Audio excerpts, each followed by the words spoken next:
Pagdating sa kalibugan, tuwang-tuwa ka, Diyos ko.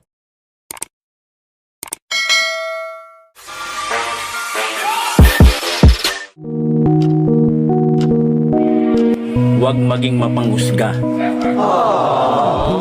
Tanggapin mo na lang. Maganda siya.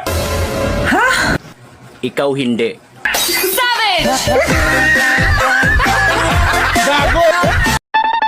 Ito nga pala yung sahod ko. Andyan na din pala yung 13-month pay ko. Hi, salamat. Sige, hati tayo ah. Ha? Paano hati? Sa akin yung pera, sa'yo yung resibo.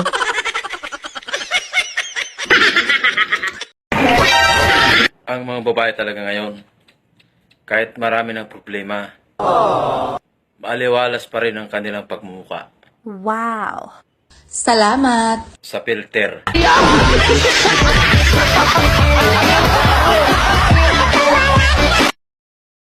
Pag di ka sinuyo ng jowa mo, edi pasuyo ka sa ex mo.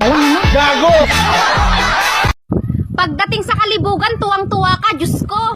Siyempre, masarap yun. Ako din.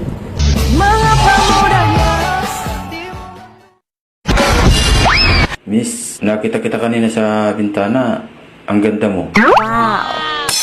Oh, nandito na ako. Ay, bumalik ka ulit dun sa bintana.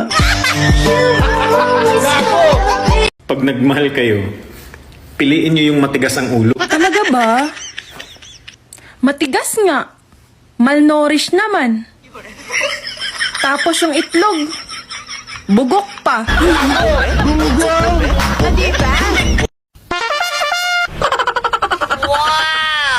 Ma'am, malapit na ang putukan. Pwede ba kitang putukan?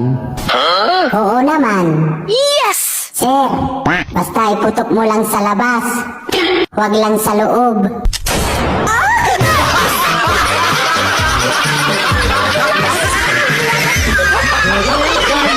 Baka kaya tayo iniiwan ng mga taong mahal natin. Kasi, Maliit yung sayo!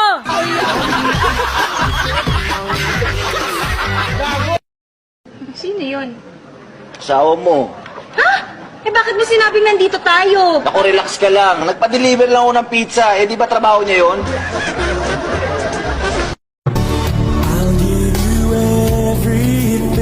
Buti, nakilala kita. At kahit malayo tayo sa isa't isa, ang importante, sabay tayong maliligong dalawa.